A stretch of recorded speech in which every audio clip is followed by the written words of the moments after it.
Regresamos a Sin Filtro, la etiqueta de la noche, SF, 7 penas, y son las preocupaciones que enumeró hoy el presidente Jimmy Morales en un desayuno de oración organizado por Guatemala Próspera. Hoy se conoce la designación del nuevo director del sistema penitenciario luego de una jornada violenta ayer en el Hospital Roosevelt. Uno se pregunta si hay carencias de todo tipo, si no hay presupuesto en este momento para infraestructura carcelaria, si no existe en este momento una normativa actualizada para poder ordenar el sistema penitenciario.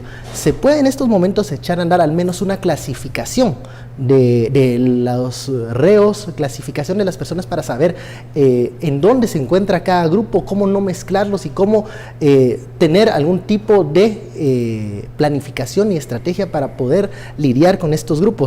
¿Eso se puede hacer o qué otras cosas se pueden hacer con este mínimo espacio de acción que va a tener el señor Jubel de León? Estuardo.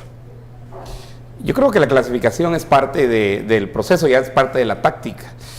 Y de hecho ayer precisamente en esta discusión aquí escribía uno de los diputados, creo que era el diputado Lira, escribía que, por ejemplo, estaba entre 2.500 y 3.000 personas que están en cárceles que podrían salir utilizando, por ejemplo, el grillete electrónico, ¿verdad? O el localizador electrónico. Y también ahí quienes deberían estar, por ejemplo, quienes ya cumplieron sentencia, ¿verdad? Que lo único que hay que hacer es literalmente mejor condenarlos y ya cumplieron sentencia para afuera, ¿verdad? Porque hay muchos que están pidiendo, mire, señor juez, mejor condéneme porque ya cumplí sentencia, ya hasta me pasé, ¿verdad? Y esos casos. Pero yo creo que esos son los casos, son los menos y que sí le darían un respiro al sistema, pero el sistema, digamos, los casos grandes, los que mantienen el control, no estoy muy seguro que le dejarían de mantener ese control, ¿verdad? Y yo creo que ahí es precisamente donde nosotros tenemos que entender y regresar a nosotros, los ciudadanos, que todo lo queremos resolver con la cárcel. Todo es para nosotros, métalo preso, ¿verdad? Y métalo preso. Y como que meter preso a alguien solucionó el problema. No, no sucede así. Meter preso a alguien, de hecho, magnifica el problema. ¿Y por qué magnifica? Porque puede llegar alguien con un delito muy pequeño, o sea, un delito menor, que en todo caso va a la par de gente que ha cometido delitos así, digamos, contra la vida, por ejemplo, asesinato, extorsión, y los dos tienen que sobrevivir. Y entonces lo único que pasa del delito pequeño es que sube al nivel del otro, porque igual es un nivel de sobrevivencia, eso es zoología básica, pues, es la resiliencia, los organismos aprenden a vivir y adaptarse a sistemas de altísima presión y altísima crisis. Y entonces lo único que hacen es una sobrevivencia. ¿Qué es lo que hemos visto con los mareros, verdad? Que pasan todo el sistema, llegan a la cárcel bajo ese precepto de métalo a la cárcel, y lo único que hacen es controlar todo el sistema desde adentro. Y el caso de Chimaltenango, donde hoy tuvimos noticias y donde tuvimos informaciones encontradas en la mañana que discutíamos aquí con los colegas y con Benke, y que primero salió una información, luego otra, a las 2 de la tarde estábamos todos confundidos de cuál era la información correcta, pero en realidad eran dos policías malos, digamos, versus mucha confusión. Y luego dos policías que estaban atrás de la investigación, que vieron la maldad que estos querían hacer, que era extorsión. Básicamente uno muere, el otro creo que está herido. Y entonces hizo un Chimaltenango.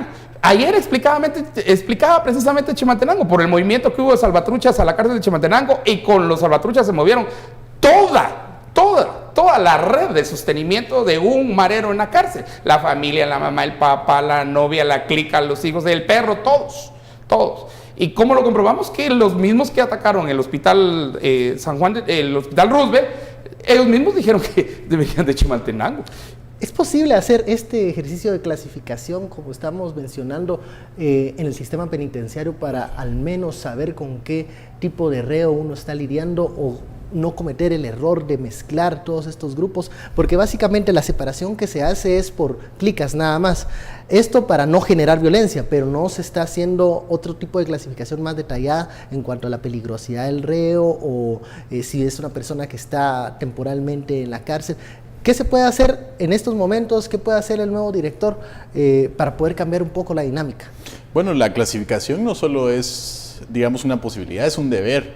El asunto es que durante las últimas gestiones de la dirección del sistema penitenciario se han cometido graves falencias con esa clasificación, y no solo con eso, sino con contar a los reos. Recordemos que el anterior director salió en un comunicado de prensa diciendo que le hacían falta 3 reos de la cárcel de los Salvatruchas y que no se habían dado cuenta que durante un año hacían falta. Aún no se sabe el paradero de esos reos.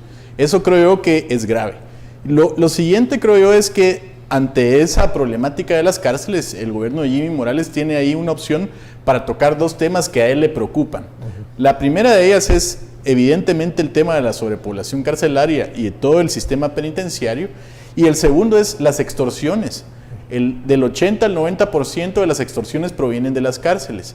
Es ahí donde se originan las llamadas que al final las pequeñas y medianas empresas, que también son preocupación de Jimmy Morales, terminan viéndose afectadas en su crecimiento o en seguir en sus labores económicas. Es mejor cerrar cuando uno se ve extorsionado. Por supuesto, y probablemente esa sea una de las muchas causas por las cuales en zonas donde están estas clicas presentes o estas maras presentes, las pequeñas y medianas empresas terminan en un éxodo inevitable. Ahora, ese problema lo puede resolver también con el problema de las cárceles. El asunto es, ¿será que hay una voluntad más allá de solo quejarse de los problemas para poder resolverlos? Y con esa voluntad me refiero también a una estrategia. El asunto es que parece que no solo, estamos ante un presidente que suele quejarse mucho de lo difícil que es gobernar, sino también ante un presidente que carece de una estrategia para poder enfrentar esa problemática que se le ha venido encima. El asunto es que, comparando, por ejemplo, con el plan de gobierno que presentó en el año 2016, el gobierno de Jimmy Morales tiene apenas 1 año y medio, 2 años para poder presentar las metas que él mismo dijo que iba a alcanzar, de las cuales estamos absolutamente lejos, y que al menos ahora, a mitad de camino, sería la mejor oportunidad para poder al menos hacer el intento de alcanzar. Creo que el problema es que ni siquiera tiene idea de cómo hacerlo. Pero empezar a quejarse por las penas es prepararse básicamente y poner los pretextos para decir, no cumplí por esto, no cumplí por lo otro. Pero, ojo que el bendito plan de gobierno en realidad era el Bactún, era el Catún. El Catún y el Bactún, ¿verdad? Y era una réplica de algo que ya venía establecido que ese plan lo había realizado. Y entonces ahí es donde regresamos que una de las penas, y no es para el presidente, porque el presidente está muy bien protegido, una de las penas es para nosotros. Para nosotros, digo para nosotros los que tenemos que vivir o podemos y estamos preocupados si vamos a ser, no, por ejemplo, seremos o no seremos víctima de la extorsión, ¿verdad? Seremos o no seremos víctima de asalto. Y entonces aquí viene todo ese proceso por el cual, si nosotros empezáramos a decir las penas, se iría como lo propone el número cabalístico que él utilizó, era las 490, las 7 veces 70 penas que se tiene. Pero aquí es en donde uno esperaría escuchar entonces, primero propuesta, segundo las tácticas, luego los posibles resultados de esto, y luego digamos que todo esto nos va a llevar a una solución. Para entonces, otra vez, entonces necesito el apoyo de ustedes para esto y esto y esto. Ese es el objetivo, ¿verdad? O sea, si su intención era generar una empatía de ayúdenme porque estoy en una situación contracorriente, no lo está logrando. No, porque él generó una 8ª pena. Y la 8ª pena, ¿quién es? Él. Sí, da pena. Sí, porque da pena. Entonces, o sea, no es por ese no es el camino. Y otra vez, a los pastores que están alrededor de Jimmy, muchachos, lean la Biblia, hombre. Ahora, a ver, ayer el presidente en conferencia de prensa, que insisto, a mí me pareció una conferencia de prensa en donde se desenvolvió de una forma buena, daba algunas soluciones inmediatas, digamos, para el tema de los traslados a los hospitales de los reos. Uno decía, informe de INASIF, pero eso ya existe. Y lo segundo era, llamaba la atención, hizo una exhortación al Congreso de la República para que le aprobaran un presupuesto, un préstamo que estaría destinado a la creación de infraestructura carcelaria. Esta reacción del presidente sabe a muy poco al momento de darlo como una solución a la situación del traslado de los hospitales. Y aquí volvemos a unir las preocupaciones del presidente: cárceles, hospitales. En este momento, los hospitales nacionales, hay una preocupación general de la integridad del personal y de los pacientes que asisten a esos centros asistenciales, Julio.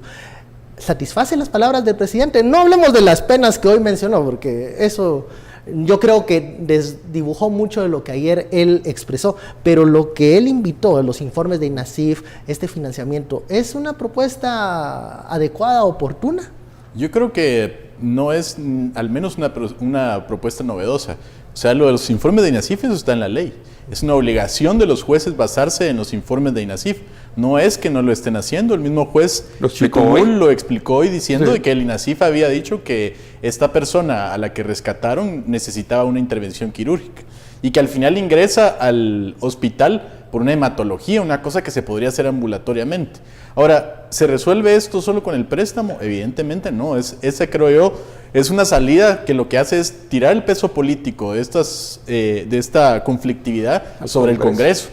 Es decir, yo no puedo hacer nada porque el Congreso no me ha dejado. Y creo yo que no se trata solo de eso. Al final, hemos tenido ya 2 años donde el sistema penitenciario ha tenido unas crisis enormes. Hace 2 años o 1 año, creo yo, hubo 126 muertes dentro de las prisiones, de gente que se supone que el gobierno de Guatemala tiene que también velar por su seguridad e integridad. O sea, caer en la cárcel presupone llegar al fondo de lo que en realidad de esta crisis que somos. Puede ser que uno haya caído porque tuvo un accidente, y porque en ese accidente resultó alguien herido, por algo muy leve pudo haber caído en la cárcel. Pero eso le significa a uno que puede ser el final de su vida. Primero porque lo pueden matar dentro de las cárceles, o puede caer también como parte de las redes de extorsión que funcionan ahí dentro. Creo que al final, esto es una bomba de tiempo que siempre ha estado ahí y nos estalla a cada rato. Bueno, vamos a la segunda pausa de la noche, la etiqueta SF7 Penas. Agradecemos todos los comentarios que ya llegan con la etiqueta sobre estos pronunciamientos del presidente Jimmy Morales. Volvemos luego del corte.